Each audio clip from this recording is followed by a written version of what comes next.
Hi, I'm Matt Bacon, and this is my point 4 cents. I'm Dustin Boyer. I'm Jesse Cadden. And I'm Andrew Southworth, and we want to thank you for the awesome response to our preview episode and our trailer. Really excited about what we're going to talk about next. Well, let's get to talking about it. The Information is a really well-respected website, and they have highly reputable reporting that Oracle is going to be who buys TikTok, but they're spinning it off into a new app presently called M or M2. Fellas, what do we make of this? Can I be the dummy in the room and just ask some questions? Since I've had my head in my work over the last couple of weeks, I'm less familiar with this subject, so I can play the idiot. I'm really curious, though. I'm not really familiar with Oracle. What exactly is Oracle as a company? They're like a huge server slash software tech company. So if I recall, they a lot of storage and data processing, like server facilities and stuff, use Oracle's, I believe, software. Think of it this way. Their backbone for business is like if basically communications inside business. They also have like the highest end Zooms type software. And they're owned or work with the government somehow? Oh, they work with when I was in Japan 2 weeks ago, you look at the sky of any city, you see 2 buildings with Oracle that are the highest buildings up. But they don't have any public-facing products. It's all business. Interesting. What you will sometimes see on a news show is you will see brought to you by Oracle Telepresence, which is saying that this guest came in through that because they're halfway across the world and they're using like their technology. So this is like a B2C move when they're typically like a B2B company. I think it's also just this is the one company that has the money to do this. That it wouldn't be a conflict of interest and need to go through a ton of government regulation to buy it. Well, that sounds terrifying. I don't like any of that. What would be the point of them buying it and then spinning it off into a new app? Like, wouldn't the whole point of buying it be to keep the existing users? So the analysis I have read on this is that what it probably is going to be is that the users will port over because it's worthless without the users. Obviously, it's not just a For You page alone is not worth it enough to pay however many billions to do this. So what everybody who's wetting the bed going, oh my God, I'm going to lose my followers, they're probably wetting the bed for nothing. But why change the name? Why can't they not keep TikTok? So one of the things we can always remember is that regulation and the government is filled with tons of stupid hurdles that were probably written 20 years before the internet was invented and before any of these things happened because we do not modernize our laws. And that's probably a very good explanation for this. So it's going to be a new app under a new name with the same users, same user base, and it's going to lose all of its brand recognition. That's basically what the reporting is reading as. We don't know for sure that that's going to be what it is, but that's what we think is the case right now. Yes. I wonder, because you know how like Elon bought Twitter and then Twitter spun off into X, and some people left. Most people still refuse to call it X, but for the most part, right? Yeah. For the most part, a lot of the there's still a ton of people there. Like a lot of people that actively used it a ton still use it a ton. So I wonder if this will be kind of like that. A lot of people will say screw it and bail. They'll go back to Instagram Reels or whatever new app comes out. But then there'll be people who are like diehard TikTokers who are now M2ers, whatever the fuck they call them. Granted, I will say this: when Musical.ly was bought by TikTok and they launched TikTok, I was like, TikTok, that's the stupidest name. I mean, what's in a name, right? Like, does it matter? But I'm curious though, from like an algorithmic standpoint, because that's really the thing that TikTok didn't want to sell, right? Like, is the algorithm going to be the same, or are we just talking about like a completely fresh algorithm and app? I had a doctor in like whatever AI doctorate you get to explain this to me at one point. And what basically we have to think of is that when we discuss algorithms, we discuss it like it's this static thing. But really what so much of algorithm science is that you get too much data and then the data starts to suck. Like there's this big discussion, I'm sure you all have had it, that autocorrect seems to have gotten worse this year than it was. Do we all agree? Yeah. So that's apparently because they have too much data and they haven't figured out what data to exclude. Apparently what the sauce of TikTok is they're very good at figuring out the data to include and to exclude. I can just imagine all the musicians thinking now, like, "Whoa, they've definitely decided to exclude my data from the algorithm." I've never Yeah, gotten more than what's the number that I'll use? 300. Like, 300. yeah, I will say, 301 as somebody views. who's worked a lot of accounts, sometimes you're like, this account might legitimately just be in a Mhm. algorithmic black hole. Like some accounts, I've relaunched, and all of a sudden it's just bananas better, and you're like, yeah, something was wrong there. Yeah, I mean, what one of the future guests of this podcast did the thing where they relaunched, and it was insane how much they they went off. Yeah. Hopefully, they'll tell us the story. If I know musicians though, they're gonna hate all of this, like they hate everything else. But what's interesting about it, I think, is the primary social media apps we use kind of largely come from a place of when they started feeling very DIY and not corporate, right? Which is to say, Facebook in the mid 2000s, Twitter in the mid 2000s, both felt very DIY, and then they kind of lost that. And part of the charm of TikTok in 2018, when I started using the app, was that like, oh, this feels DIY again, right? Like a lot of the Vines nostalgia comes from the fact that this thing felt very human and honest, right? Even though all those businesses, like if you ask someone about Facebook in 2007, most people would have been like, yes, I understand that this is a company with hundreds, if not thousands of employees at that point, right? But it still felt like ours, if that makes sense. Yeah. And I think it's kind of interesting to see an app start from a place that doesn't feel like ours. You know what I mean? Like it's not coming from a place of fun DIY whatever. It's like America's a corporate is three corporations in a suit. Deal with it. You know? Well, and it's funny because as much as everybody kind of, not everybody, but most people don't like Twitter, what makes it so community oriented and what helps is the fact that it's run by Elon. And yeah, it's a company, but it feels like the Wild West. And in large part, these apps, the reason they feel so great is because it feels a bit like the Wild West, like anything can happen. And, as soon as just a large conglomerate takes over something, you're right. It's like, all right, the man has this. Like, are we a part of it? Are we going to have our opportunity, or are they just looking at how they can monetize everything? And I just don't see people being that excited. Yeah. I was excited when I heard the rumors that like someone crazy like Mr. Beast was gonna partner with a bunch of That would have been multi-billion-dollar cooler. companies Who's going because to then there's partner like with a Mr. face Wonderful to it. Wait, Mr. Wonderful. What am I from thinking? Shark Shark Tank? Tank. That Oh there was yeah, a yeah, whole with bunch of Mr. people who were going Wonderful. to be. So we would have Canadian had Mr. guy. Beast and Mr. Yeah. Wonderful. But then it would Clearly have very like weird. this face and this personality, and like I think that's why like some people like Twitter more now. I mean, obviously there's plenty of reasons to politically blah blah blah dislike it or whatever, but if you were a fan of Elon Musk and Twitter is probably your jam right now, right? Because like you feel like this dude that you dig and vibe with is like part of the platform, and and if something if you were a fan of Mr. Beast or Mr. Wonderful, you'd probably migrate to their social media platform if they bought it, even if you hated TikTok before. I have a hot take that's a little anecdotal to this. I actually think that the algorithm is the most important thing, and I'll tell you why I think I'm in a little bit of a counterexample of this.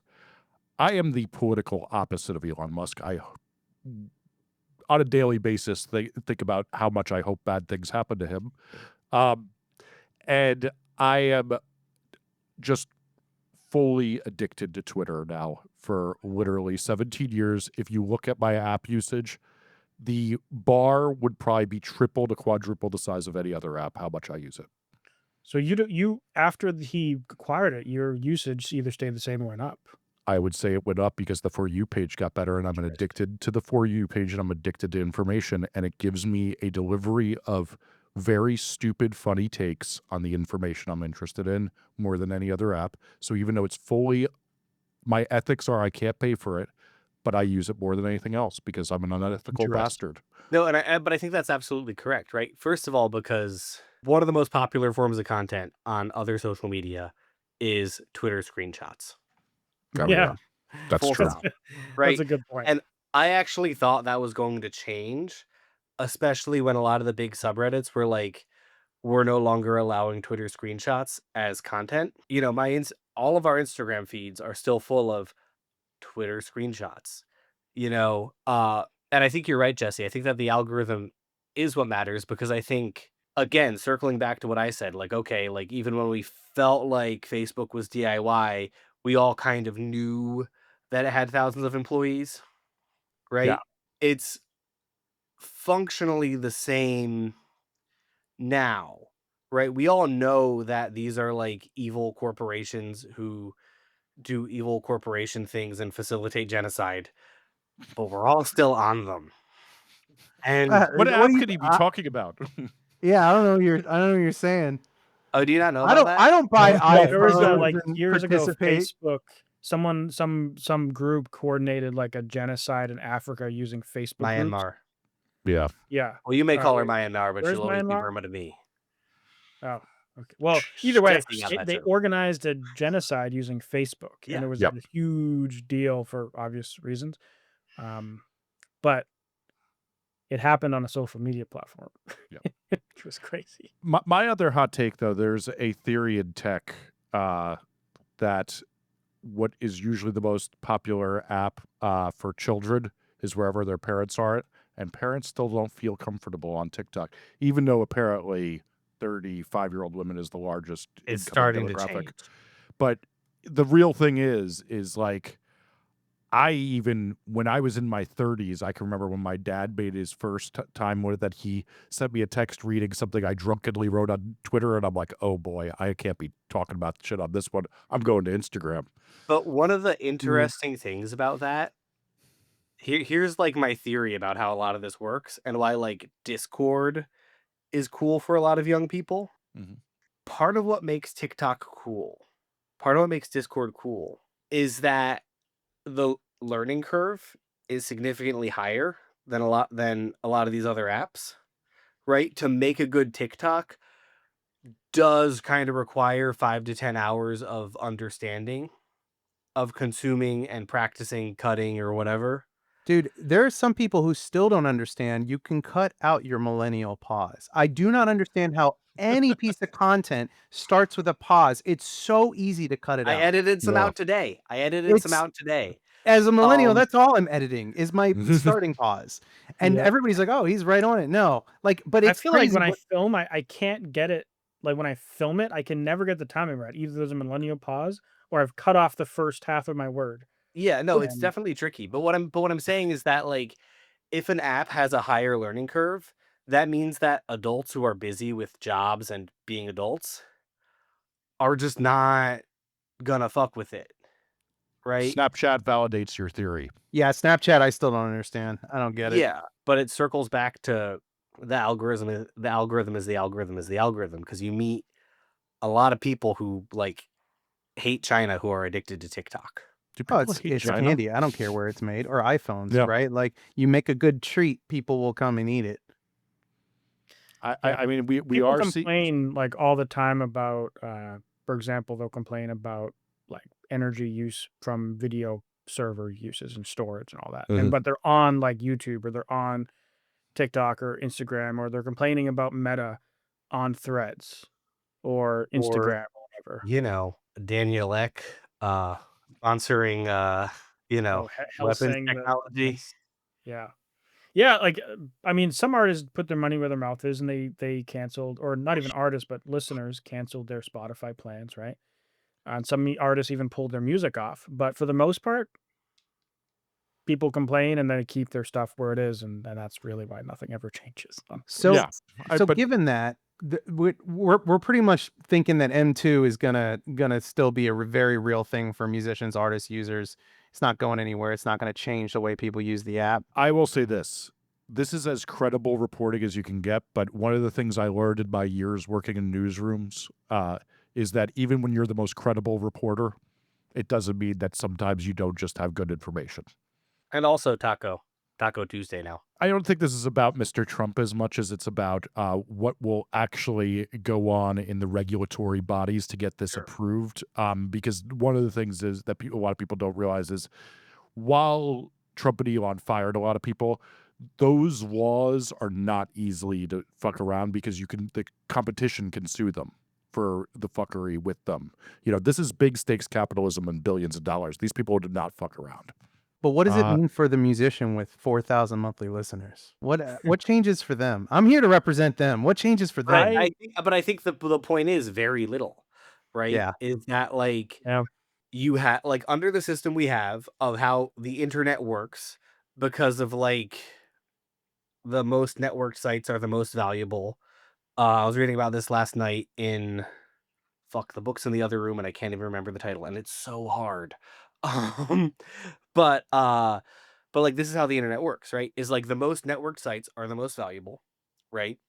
And so if you are trying to promote a thing, then your most valuable use of time is to work, operate, and master the most networked sites, right? So it's like, okay, I could either go get a PR campaign as a small independent artist and get on a bunch of sites that have 5,000 monthly views or whatever. Or even if I get a track premiere on a major website, I'm going to get a couple hundred clicks at most and dozens of streams, really, in the majority of these cases, unless I'm some sort of huge artist.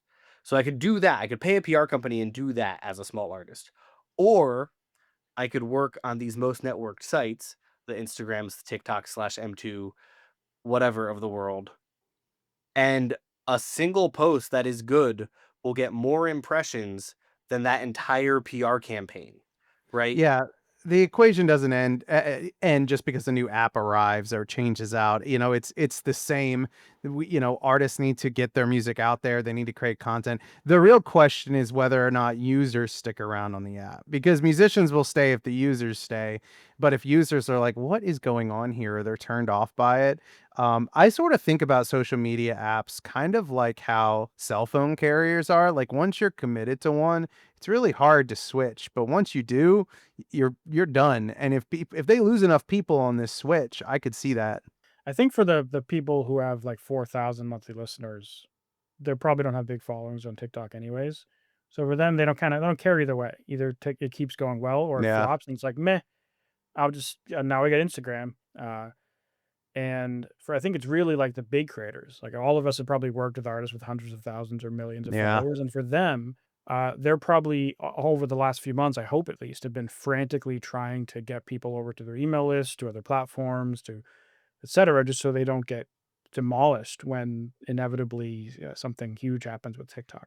And this is really, I think, the key point, Andrew, that you pointed out is like the email list is really the most valuable thing well, because, like, email and SMS. yeah, SMS is where it's at right yeah. now. But the point I'm trying to make is like owning people's data on your own Yeah. is dramatically more valuable because you do not know when, I do not know when I finally get canceled for promoting tobacco products on TikTok and YouTube, right? And I have like a whole other network of like labels who I've like networked with, and like I wouldn't die, but like that's a significant chunk of my income is from being an influencer. And it's the same for a lot of musicians, right? Like, okay, it wouldn't completely go away, but how are you going to stay in touch and connect with people? And And on the that note, if SMS you click list, below in the show notes and in the description, you can join our email list. Yes. no, SMS but list. like, And but Yeah, well, I like, don't and think we have follow an us on SMS all our list. social media apps. Yeah. but what I'm saying is that If you like, join, we'll pick one lucky winner and name drop them in a future episode. There we go. but like what I'm saying is that if you don't work on owning the data, then what the hell? And I think that there's increasingly what I have seen. I'd be curious for the rest of y'all, but for me, increasingly in the last 6 months to a year, I've been doing more and more email acquisition campaigns than I ever have. Yeah. Like it used to be a rarity, and now it's like part of the thing when we're doing a tour launch that we do a seeded campaign. It's part of the thing when we do a record launch that we're getting subscribers on via Laylo. Like it's much more of the job than it was before. And that's also part of the thing to understand there too is like Meta is removing a lot of the more niche targeting. Like you can't really target individual artists now. the way you could Yeah. 2 weeks ago. You And literally can't even target Lincoln Park. They're not big What? enough for their new. Yeah, they literally removed 90% of all targeting options. yeah. I was really curious to hear what you guys have seen with And this. so there's ways to work around it. And we're figuring it out. But it's increasingly the data-driven stuff is the stuff that like the stuff that where it's like, oh, I have this email list of 10,000 people. Like I have certain clients who it's just not going to matter because we weren't running any targeting based on interest-based targeting. We were just purely retargeting existing fans, building lookalike audiences, which Yeah. is a lookalike audience for people who don't know is you give it a data set, like a list of people who bought from your store. And then it will give you the 1% of people in a given country whose online activity most closely reflects the people in that data set, right? So that's really, really valuable. That was a fantastic way of describing it. Good job, Matt. Yeah, thank you. My big thing, I think, always is it's not even just about getting everybody email and text. It's then about scattering them around as much as you can. You know, one of the biggest things I notice is I am on a million SMS lists of like big major label artists that I just watch to see what they're doing. And more, if there's one thing that I see that's a difference between really big artists and small artists that there shouldn't be, is that the really big artists on their text message lists are always sending you Instagram announcements, TikToks, and things like that, where it is because they know that they're going to get a big influx of followers and that video is going to go more viral when they text it to you. And here's another thing to think about with the email list thing. The text point is really good, but on the flip side with email lists, if you have an email list that has like an average open rate of 20%, you know, and it'll be more or less depending how you got your subscribers, whatever. But if you have a 20% open rate, which is pretty average, that's great. But what's really great is every single person on your list saw the subject line. Every single person sees that Incel Hype Beast is going on tour. Every single person sees that Incel Hype Beast is dropping a new song, right? And that's like the secondary value beyond just, oh, some people opened my email, 20% of people opened my email, 1% of people clicked on it, which is normal stats. But that is really helpful for people.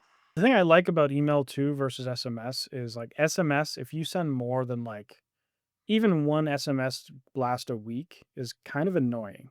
Even one a month is like, that's about as much as I can handle before I'm hitting unsubscribe. Well, that's why you make the SMS valuable to them. You make it a Yeah. dopamine hit. You make it a Yeah. TikTok. You make it something that they feel like, "Ooh, yeah, that's the last week I got this."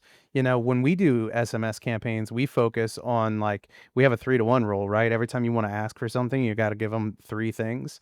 And so if you make it to where, oh, I want to open this, you know, by the time you hit that merch piece, they're kind of interested in it. We do the same thing with emails. Yep. We completely abandoned newsletter formats. The But with emails are literally like, emails, like you could send an email like 3 times a week, and even though the open rate's 20% versus SMS is like 95% Yeah. or whatever, you can send 3 times as many, you know, so it's a different, you know, the wins are that's different for still true. I do agree. I just think, I mean, 100% open rate on SMS, I'd rather send it once a week. If you had to choose, do both. But Mhm. usually teams can't even handle one. Like, and it's wild Yeah, because yeah. we'll talk to artists with millions of monthly listeners and they don't have a list or they're not doing anything. Or even Linkin Park. I'm on Linkin Park's. They send out like one a month, maybe. And it's like, hey, we're going on tour, or hey, here's this piece of merch. I literally text them back and I'm like, hey, let me know if you need help doing a better SMS strategy. I can help you out, because it's just wild to me. Because imagine the engagement they would get if like they would have some members of the band just send a message out, like in a photo from the road or something, right? It's so easy. You know, we set up like literally 4 or 5 months in a row of these things because it takes an afternoon to do it. One note about the SMS thing, just to be aware, is that depending on where you're listening from, there's definitely different regulations for that kind of thing in Europe versus the US. Yeah. And so Yeah, but who if lives you're in Europe? So on this podcast each week, we're going to have some exciting guests, but we realize many of you only know one, or some of us, or maybe none of us. So we wanted to give everyone a way to understand who each of us are and our different personalities and experiences in music. So we're going to be the guest this week. and I don't know the answer to this question fully for everybody. Have you played in a band and made music, and if so, in what capacity? I only know I this am of Andrew. I am currently in, I guess, 2 active projects. I've been in bands for 15 years or something. Been playing music. Main instrument's guitar, but I'm also the vocalist. So on my projects now, I'm the vocalist. So if you look up Every Waking Moment, the main songwriter, guitarist, vocalist, blah blah blah. And then for Murder Night, which is like a dubstep metal project, I just do the vocals. So I guess it's funny every time my last like regular job, you know how they have these icebreakers that's like, what's a fun thing about you, right? Go Mm. around the room like, what's your job title? What's a fun thing about you? And my fun thing was always I scream in a metal band, and then all the other engineers in the room are just like, what? You scream in a metal band? But yeah, so That's fun. that's me. I also was once in a band called, I was in many bands, but the one I'm most proud of is called Eka Collection. And we didn't get very far, but we got far enough in our local town that I got, it was a good time. But man, I think it was like 2013 that I wrapped it up. And I just, I would dread rehearsals and get excited about getting home and working on the branding and the marketing. And I just remember one Thursday night, because we'd always have a Thursday night, being like, I feel like I'm going to throw up if I have to stand in that room for 3 hours again and play these same songs. And there's nothing like playing live shows. Live shows is the most incredible feeling on the planet. But standing in a room with other dudes and rehearsing the same songs for 3 hours, I realized like that's not the job that I want. But yeah, so that's me. That's why neither of my projects play shows, just recording. Currently, at Yeah, least that's true. But my then you drummer don't get to keeps play trying the to get show. me The to show's like the fun the part. practices, but like rehearsing is a whole fucking thing. It's Dude, like I a grew time up in investment. school bands and all kinds of jazz bands, spent so much time rehearsing the same stupid songs. Like at some point in your life, you're like, what am I doing? Like this is the same thing over and over again. It's crazy. Yeah, I also played in a bunch of jazz bands. I definitely also kind of had like the thing of like, oh, this rehearsal thing isn't the greatest use of my time, especially because I was really, really young when I got started in the scene. So by the time I was like old enough to be in bands with adults, I like had other stuff going on in my music career. But I did a bunch of jazz bands. I had like my solo black metal project, which I think is now off Bandcamp. Um, I've like guested on a bunch of my friends' Harsh Noise records, and I had this like blackened grindcore band with called Rad Radioactive Dumpster Dudes. Uh, I think the demo I sang on is also no longer on Bandcamp, but what's weird about it is one of the guys in that band, like sort of half member, my friend Michael wound up being in Waking of the Cadaver, and then the singer of that band is this guy Gene Meyer who sings in Bandit, which is like a pretty known power violence band, but also he's the at Gene Meyer LOL Twitter, which goes viral pretty consistently. And like once every couple years, we end up taking a selfie together, and people are like, "How do you guys know each other?" We Wait, were just like just to back up real quick, what was your main instrument again, Matt? And then Dustin, guitar. what was guitar? And then what about you, Dustin? What do you say your instrument was? I was like the multi-instrumentalist in my band. So guitar, bass, keyboard, backup vocals. I like did whatever the song needed. Cool. Yeah. So we got Nice. like almost a full band. Does Jesse happen to play drums here, or is that So this is the funny thing is, so I started off as a drummer in a bunch of shitty punk bands, and then I got a sampler, and that ruined me.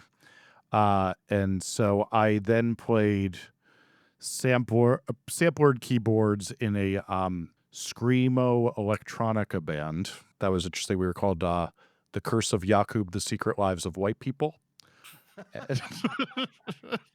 what the fuck? It's something. The nice fun fact of that band is that almost everybody in that band has gone on to some weird level of fame. Like we have a Pulitzer Prize winner, a New York Times columnist. Like it's a weird bunch of us. One is right now produces lots of buzzy hip New York bands like Fuckers. So that's fun. And then I played in one more band called Jet Brando, which was ex-members of All Natural Lemon Lime Flavors, which seminal shoegaze band. And then I, similar to you guys, I hated rehearsal. I hated the tour van more. So I had already had a very good career producing bands. And yeah, for 30 years, I produced and played on thousands of songs. I was in the studio for years producing bands. And then I retired from that 2 years ago because, let's be honest, telling 18-year-olds to tune their guitar is not the life either. You know, it's interesting that all of us are musicians and not surprising at all. But what I Mhm. do find surprising is when I encounter somebody in the music industry who wasn't a musician at one point in time. And the way they see the music industry is always really interesting to me because it's so dramatically different, never the same, but they seem to approach the music industry in different ways. Like genuinely, and I could probably guess this about each of you, but we all seem to have this love and care for musicians themselves, right? And but when you talk to non-musician folks, there's more of like a entrepreneurial spirit, or maybe like that doesn't quite make sense in the music industry. Do you guys see that too? Do you know what I'm saying? It's that in the forcing their will on musicians instead of Yes. understanding that, like, Yeah. this is this person's expression, and you just because you're into the Beatles, if they think the Beatles suck, you can't tell them to make music like the Beatles. That's true because the But people and who it's also a thing of, like, having been in the tour van. do people in the music industry who haven't do not understand. They're always like, "Why can't you have so much time in the van? Can't you just get this done?" You do not understand how exhausting it is to sit in that stupid stinky van. Yeah. Sorry, that was on a rant for a second. Sorry, Matt. Cut you off. No, but you're absolutely right. Yeah. Well, similarly, have you managed a band? I currently manage 2 bands. I manage a band called Escuela Grind, who are like a death metal band who are about to go on tour in Europe. They just finished playing the Summer Slaughter tour in the US. And I also manage a band with my friend Jason called Autumn Kings, who are more of a pop rock band who are signed to Hopeless and really starting to have a moment. If you listen to Sirius Octane, you have heard their music in the last year.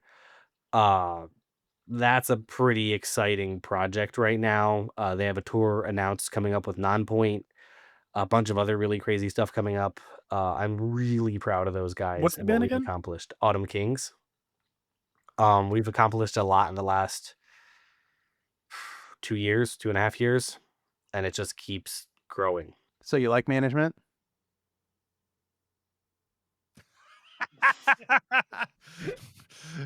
Yeah, yeah, Here, yeah, Hmm. yeah, yeah. here, here, She is so good. I think that we're going to see a little pattern here. here's what I'll say about management is you really need, and this is, I think this is also why like anyone listening to this should not hit me up to manage them. Is like you really need the right set of partners who you have a high degree of trust with and a strong relationship with, right? Like I was at one of the first 10 Escuela Grind shows. Like we've known each other since I was a teenager. That's different than a lot of how it works with random bands hitting me up for management. Even that is tricky though, like, Yeah. because even when you find the right partners. So yes, well, to answer your question, I was a manager, for about 10 years, I did it, and I found those partners. 2 of them were best men at my wedding.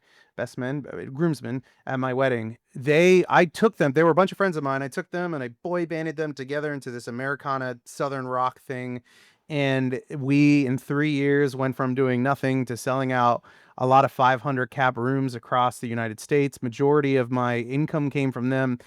They went and played Europe and did 6 weeks in Europe and sold it all out. Came back, made 100 grand on that. And I was like, it's all coming together. And I trust these guys. They trust me. And the lead singer walks into my office and he says, "I miss my wife. We're going to start a family. I'm not going to be a musician anymore." And I'm like, "What?" Jeez. And he's like one of my best friends to this day. And I was like, "Yeah, dude, you gotta do you. Like, be yourself and like live your life." And then I'm like, in my head, I'm like, "I wish you would have just fired me and kept going because I would at least had a sunset clause, right?" Like, like, it is just such an insane musicians. I want everybody to remember, I was once a musician and still am to a degree. When I say this, musicians are also a product. And Apple doesn't have to worry about the iPhone walking out the door. It is a weird business that musicians don't really account for when they ask artist managers to work for free for 3 years before dumping them or quitting. It is an insane thing to ask anybody to do. And a lot of starry-eyed young people, when I was 21, oh, I'll throw anything that way. But now thinking about it, how much time I put into things that just don't exist anymore, it's just nuts. I would caution anybody to go into management. Instead, I would figure out what you have to offer for that artist and ask them if they'll just pay you a small salary. Like that, get paid for what you're worth and the work that you do, not on a hope and a dream that you're going to get 20% of nothing, maybe. Sorry, this became a rant about Yeah. the whole thing needs to change. It's such a bizarre way to Yeah. run things. You made a Anyway. great video about this the other week. Yeah, sorry, I did. I rant about it a lot. I love managers. I love artists. I think that it just needs to change. Yeah, it needs to change. It's a weird business, and a lot of our like I've never managed a band like officially, but like I've done so much consulting on a regular basis that it almost feels like I have. Like all the people that I've just been talking You just got to, paid fairly for it.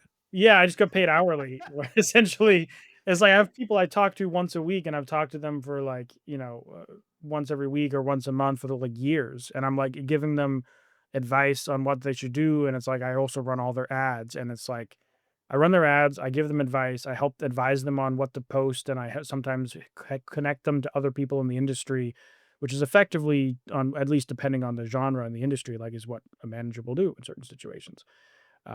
But also when I see it now, like I know people who manage artists, and to some capacity, some of them are very happy with it.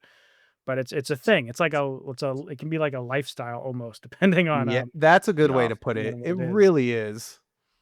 That's a lot of why I decided I couldn't do it was I would so I'll start with the history. Is I managed one band in the early 2000s. They were called the Escape Engine. We did so well that we were the only regularly played band on MTV X at that time, just from requests. MTV, what is that? X, yeah, MTV X. That's also a real stupid cut.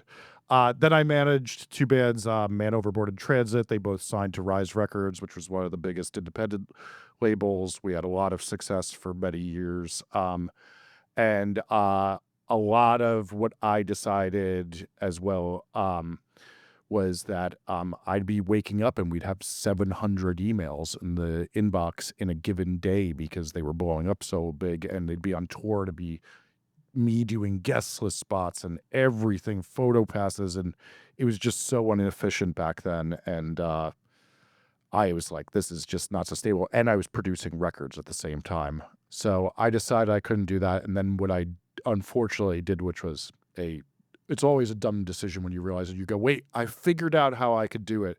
Is I was like, I'll manage inactive bands. So I did a lot of work with bands who were like bands who didn't tour anymore or make records anymore. Like I'm managing basically their estate. Got it. So yeah, and I thought that would be better, and then they decided to tour more.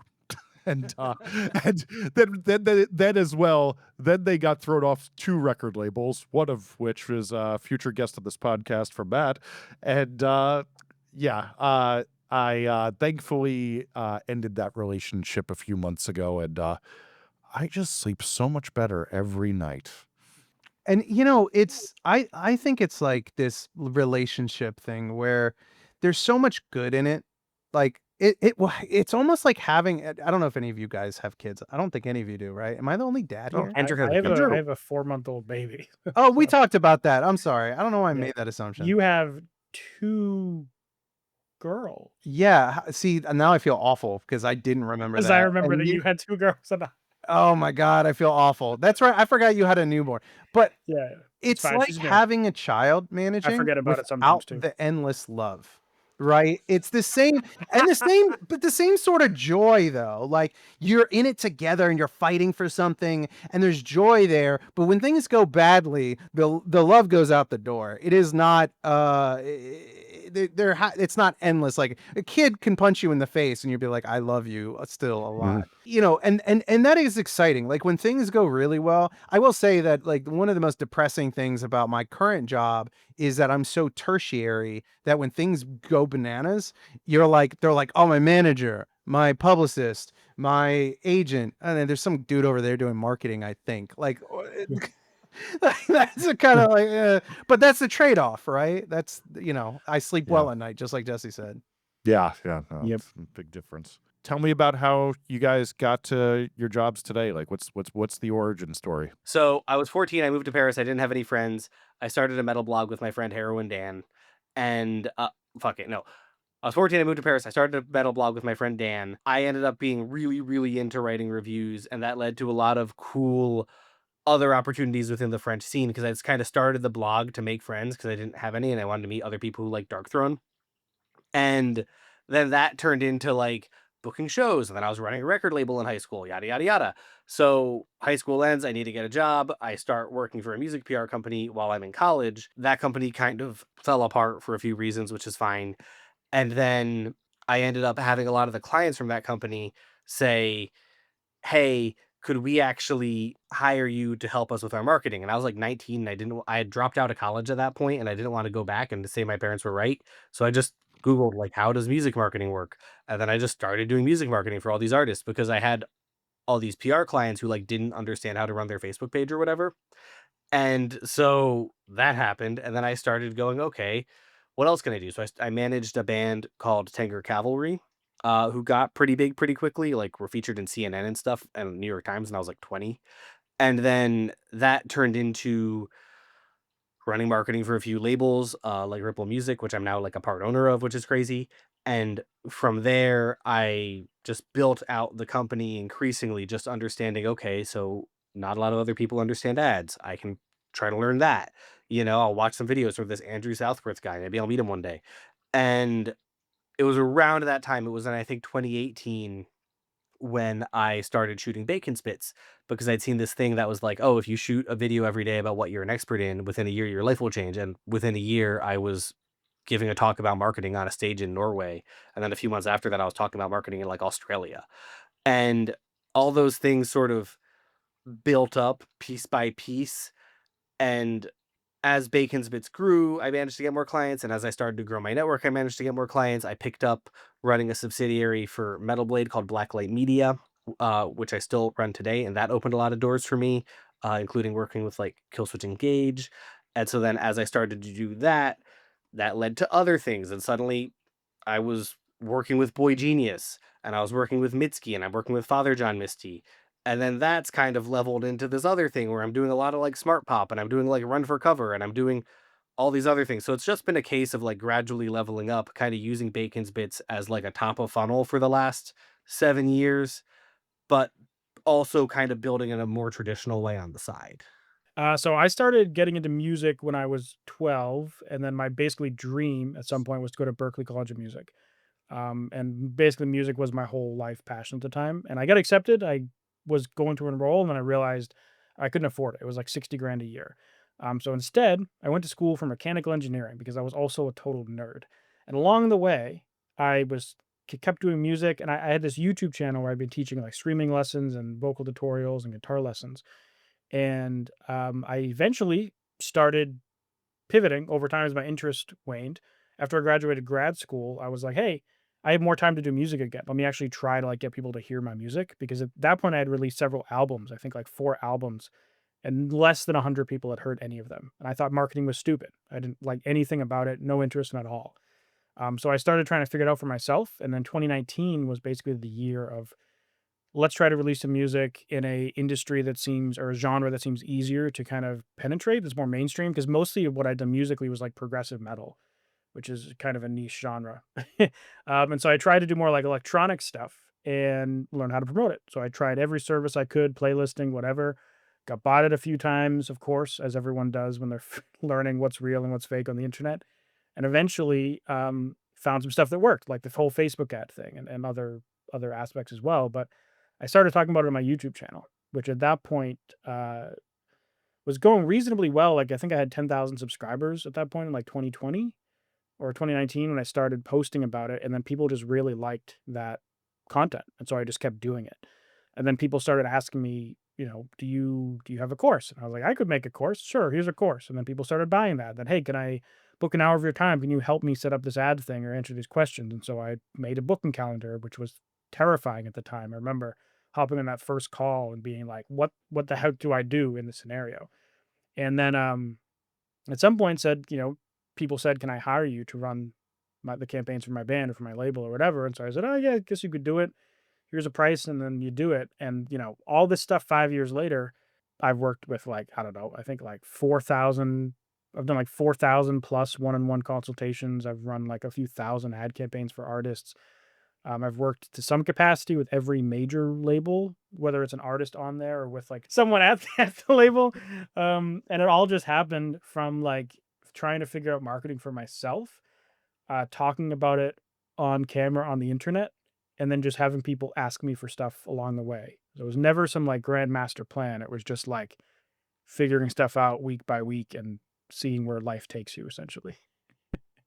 Goes to show you if you're just consistent with something, you learn and people are attracted to that. I told most of my story already. I was a musician as a kid, like the rest of these guys. Through my 20s, I was a manager, but also did a lot of other things. I ran a studio, booked shows, was an agent, talent buyer, ran sound at, whatever pays the bills, was in bands to make extra money. Ultimately, when I decided to not be in management anymore, I started my little, kind of like these guys where it's like, hey, people started asking me for help and it wasn't management, it was just marketing.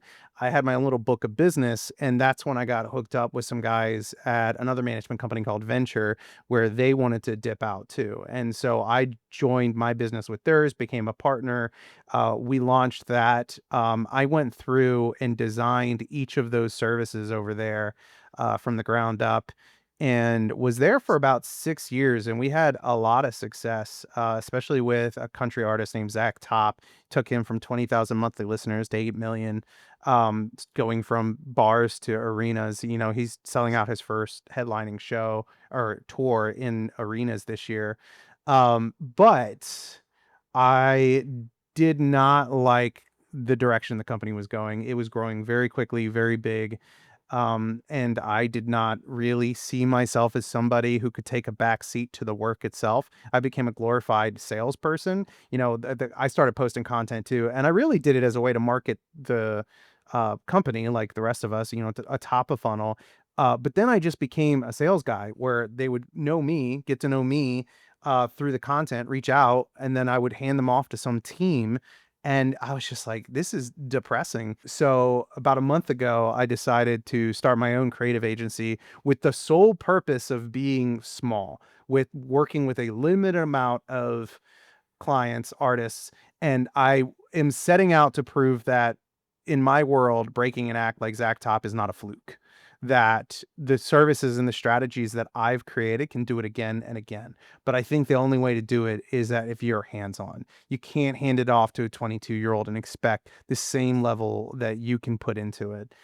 So yeah, that's my story. So I started getting interested in recording bands when I was 15 years old, and then I started doing live sound, and I happened to get picked up by some employees at this esteemed freeform radio station, WFMU, that happened to be a few blocks away.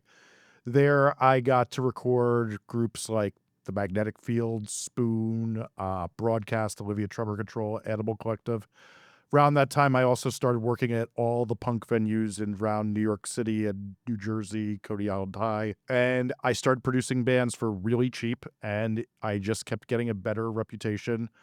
At the same time, I also worked in record stores since that wasn't it. So I had a record store on St. Mark's Place in New York City, where I also worked at a record label called Go Kart Records, which was like a really esteemed punk label. I was doing PR there, and I realized I hated it. So my boss at Go Kart helped me get a job with Alan Douches at West Side Music, who's the most credited mastering engineer or credited engineer in the history of music. Through him, I met Steve Evans and Ross Robinson, who are two really esteemed producers. I got to work under them, all while bolstering my discography. Along that way, I worked with tons of groups like The Cure, Animal Collective, The Misfits, Dillinger Escape Plan, Brand New, Limp Bizkit, just tons of weird shit. At some point, all these groups would be asking me why, you did well with this group. What do I do? And I was like, you know what? I'm going to make a blog of everything I'm doing. And so that was Muse Formation. And I had a blog of it for years. And people would tune in. I still meet people this day like, oh, my music career was just because I was reading your blog. I then wrote a book called Get More Fans and another called Processing Creativity about the experiences, mostly because I did not want to do them anymore.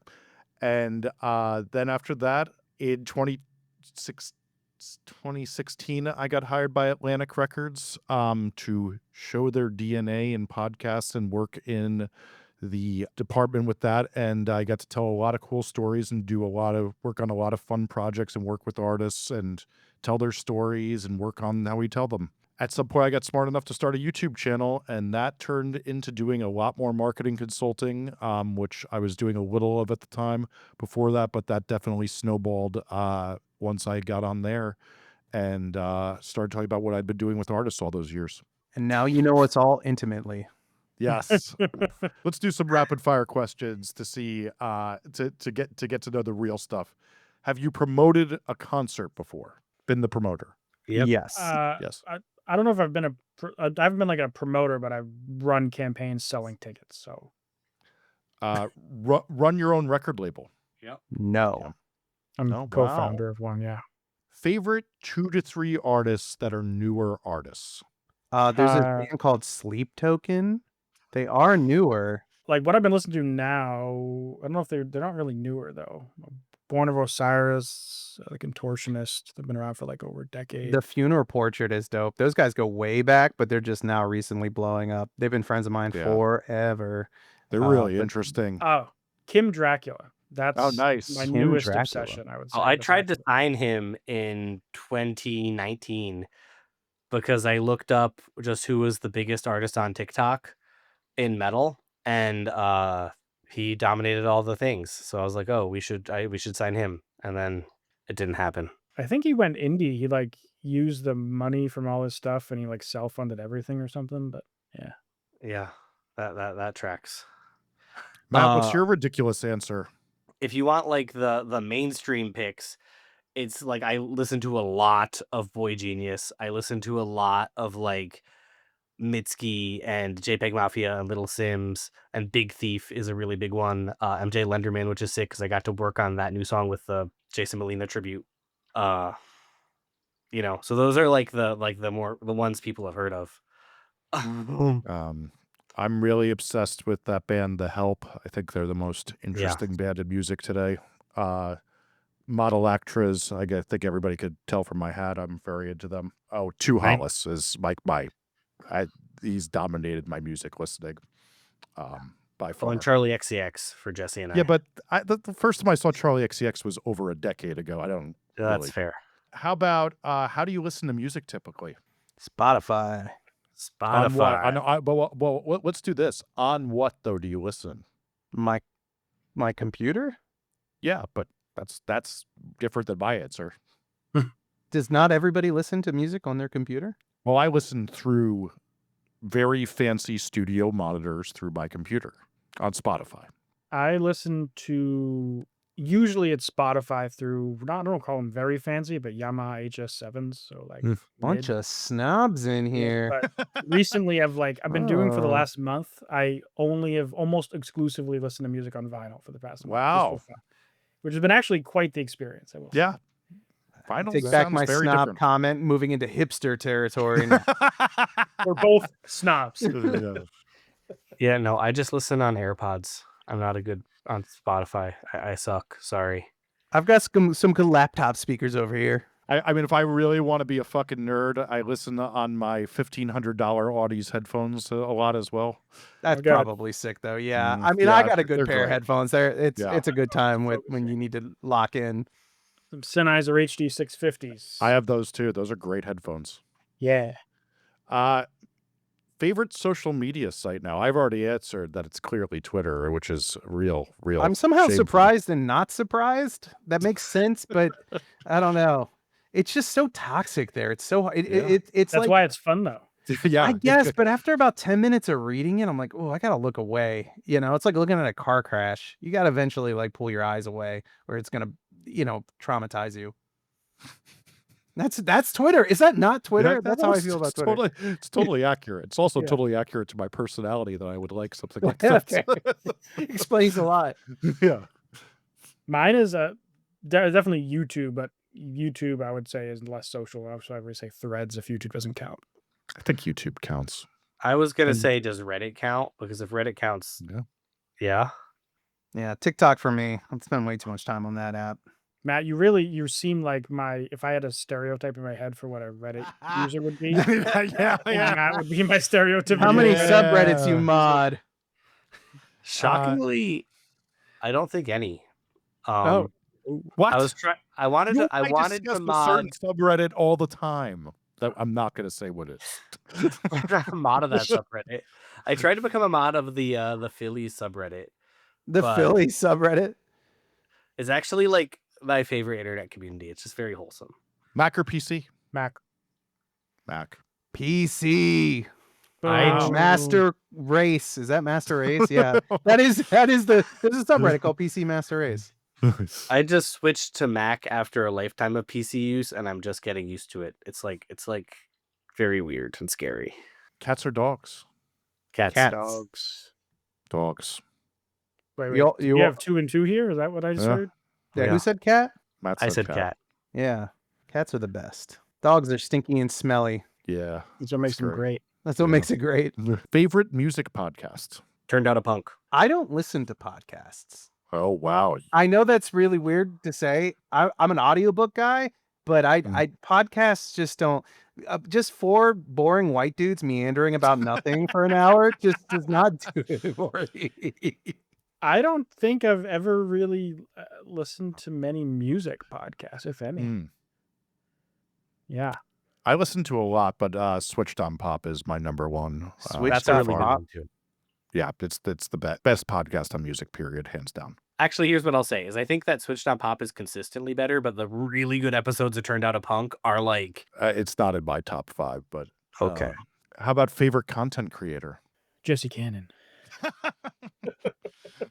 My favorite is Jason Pargin, He's very good. who's not a music creator, but genuinely one of the most thoughtful and interesting creators on the internet, on TikTok and Instagram. He's also an author of probably my favorite book of last year. I'm starting same. to worry about this Black Box of Doom. His Yeah, books definitely are my book, but my book of last year too. like, this is a book that I read. It's like a 400-page book that I read in like 2 days, to the point that I had to like stop working because I would like work and then stop and try to read the book and then try to work. And it was like, okay, this is dumb. I'm just going to be 3 hours behind and just do it.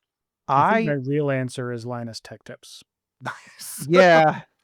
Mine's like whatever sound is trending on TikTok is my favorite content creator. Like, I'm a doom scroller. Like, I don't Yeah. dive into one content creator. I just like to doom scroll and consume big, small.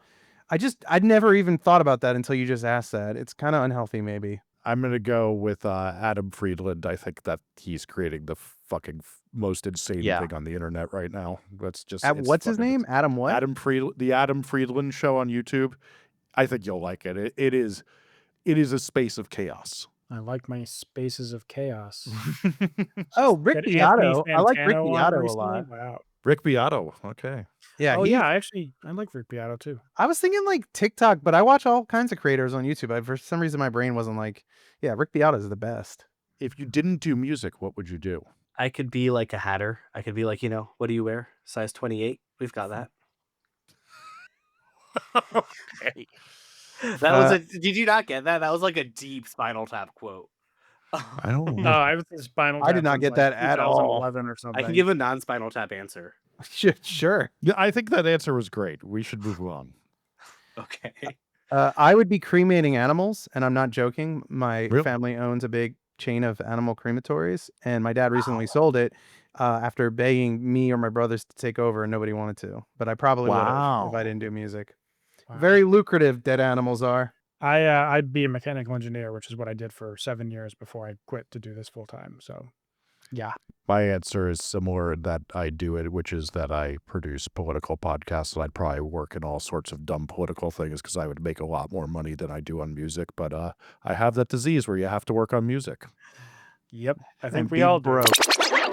So I saw this interesting post on Threads, although it's probably on other platforms, where a top music attorney is talking about a direct-to-fan strategy to try to incentivize sales prior to releasing something on streaming. And while I'm a big fan of direct-to-fan strategies and selling directly to people and trying to monetize your music, this I did not particularly agree with. But cue the video, Josie. What do you do if you have no fans? I have a solution for you. Sell before you stream. This is my method of getting you to sell your music directly to your fans before you put your music on streaming platforms such as Spotify. I like to think of Spotify like glorified marketing. We're not going to make a whole lot of money on Spotify. Where you are going to make some money is through your direct fans who want to support you. So we're going to give them a way to support you. You can either set up a website, I use Wix, or you can use a platform like Bandcamp. Either way, you can sell your music directly as digital downloads. Set a base price and then allow people to pay what they want. If someone thinks that your song is worth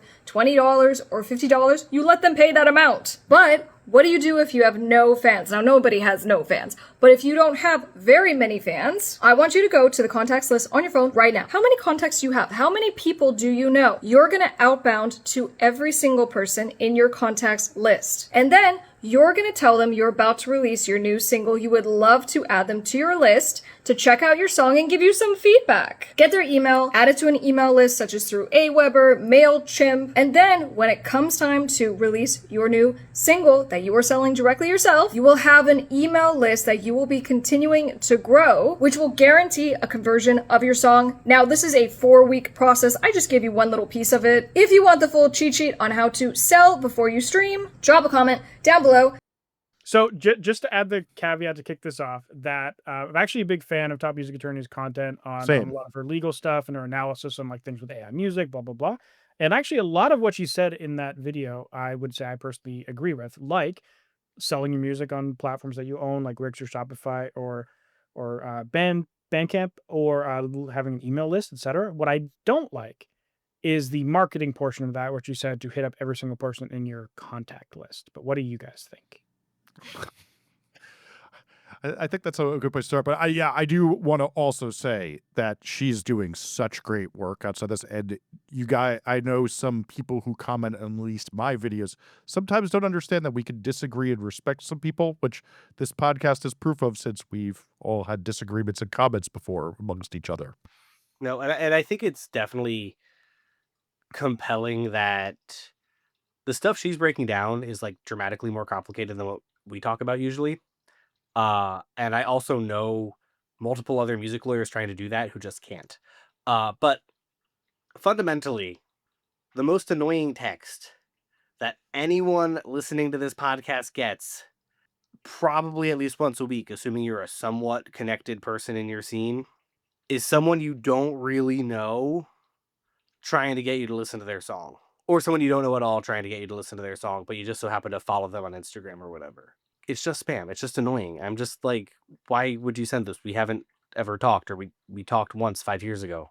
Yeah, it's that idea that your friends and family aren't your audience. Maybe you could sell them some Cutco knives or something, but it sucks because it's one of those things where like it feels like great advice, but we've all tried what sounds like great advice and the practicality of it kind of falls apart. But I try to position whenever I hear advice that, because like a lot of us, even you guys say stuff all the time that I'm like, I didn't know that. And my gut is like, don't do that. But I'm like, why is my gut saying that? Like, you really got to analyze it, because it's so easy to get into this bias world of this works, this doesn't work, that you ignore things. And I think about this like, well, what could work? If you're messaging your friends and family, what could you say to get them to help you in your career? And I don't know the answer, but like to me, that's really the thought process. I don't know if it's buying your music though. What I was thinking is like, if you hit up all your friends and family and say, hey, can you buy my song on this platform?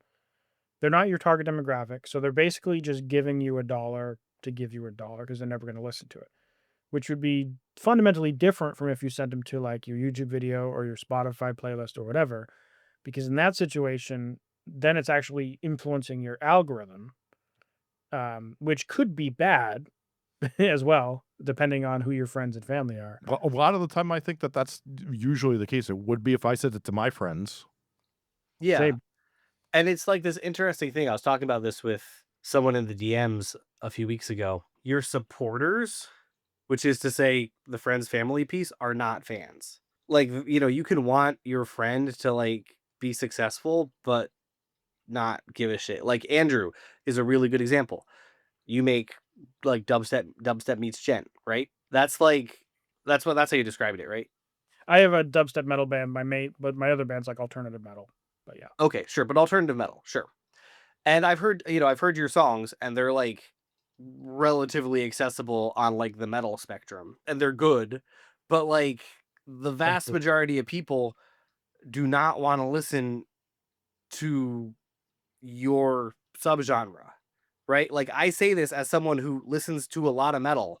Like I do not want to listen to alternative metal.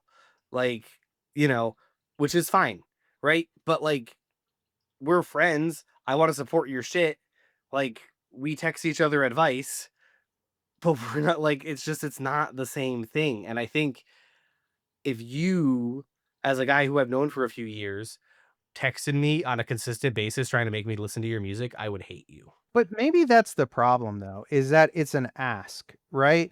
Like if you're a tertiary friend, like Matt, if you and I hadn't spoken in years and I got a text that was like, buy my music, maybe I'd do it, maybe I wouldn't, but it would be out of support. But what if I got a text saying like, I finally get to go on tour, like I'm going to start an list documenting it. If you want to hear it, like I'd love to share that with you.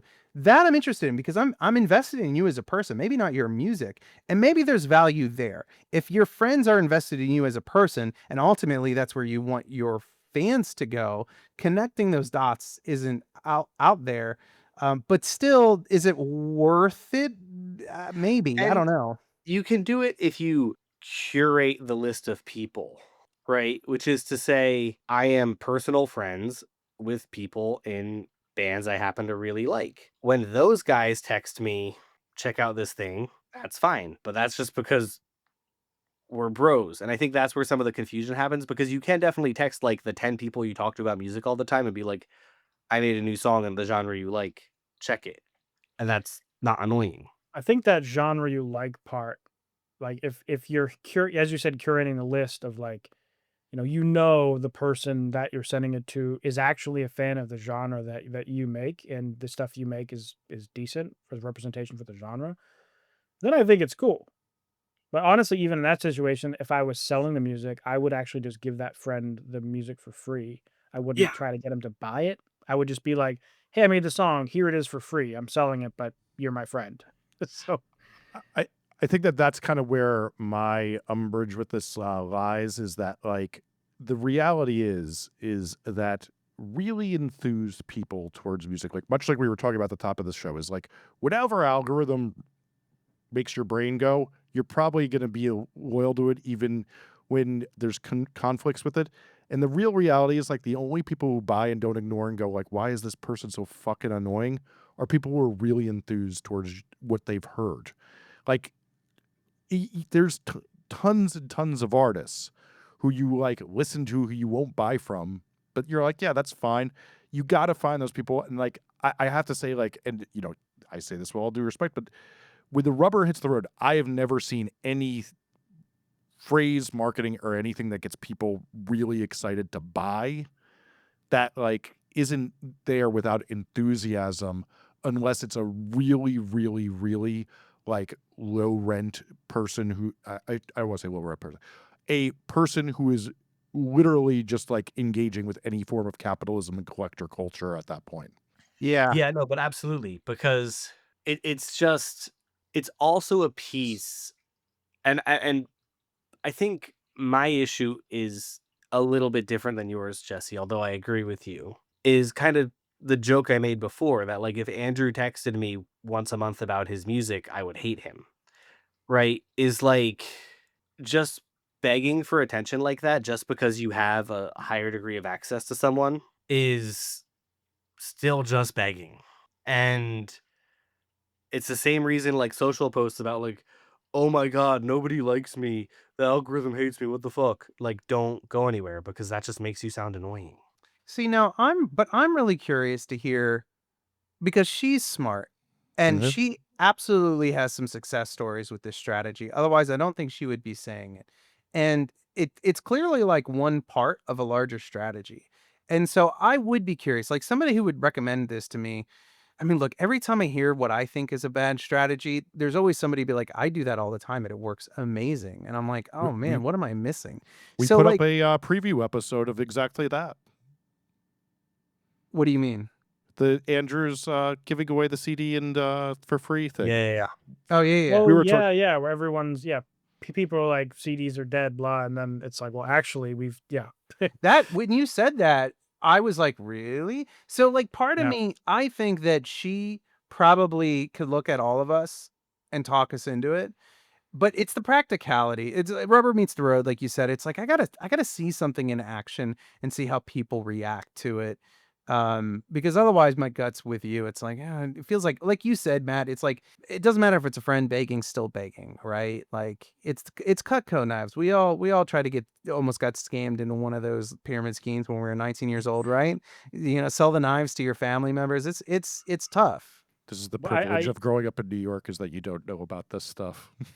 Yeah, you're like, I don't know what you're talking about. I We don't when Broke I kid in the was South selling when Cutco I was in knives. college and I worked at Starbucks, there was this customer we had that like convinced my friend to join this like pyramid scheme selling like health food supplement stuff. And then he went to like a meeting with them or whatever, and I was like, dude, this is a fucking pyramid scheme. And he's like, no, this dude's made like a ton of money. And I was like, yeah, he makes a ton of money off the people he's Of convinced to join you. because of Yeah. him. Uh, but like, I think, I'm guessing with, I think her name's Crystal. I Yes. might be wrong. It is. Okay. Yeah. So Crystal, as I think Dustin has a good point in that, you know, it's not like she's like not an intelligent person. So she probably has basing this off of like stuff she's done.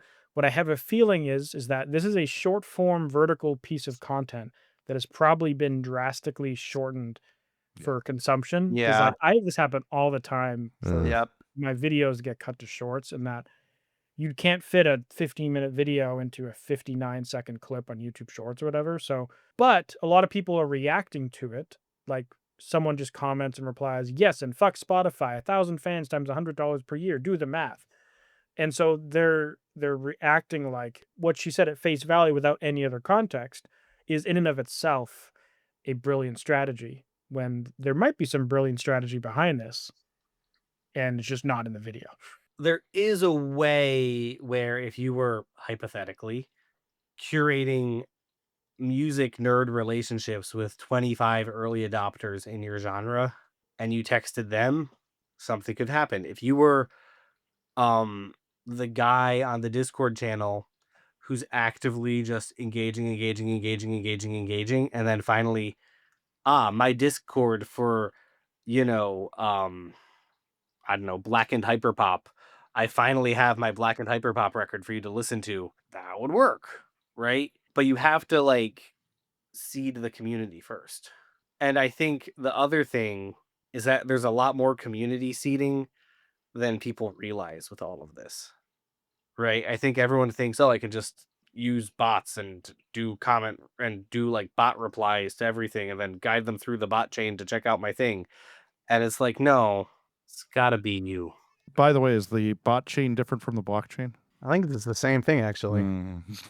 Speaking of sending things to your friends unprovoked, listen to this call to action right here. Thank you guys so much for listening to this podcast. We were trying to get this to go as far as it can. So please start a conversation with a musician friend by sending this to them unprovoked. Yeah. And then ask them to listen to your music.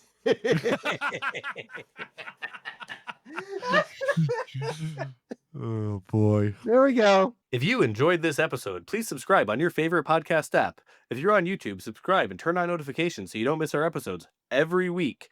If you can rate us on Apple and Spotify, it helps us. Tune in next week for more.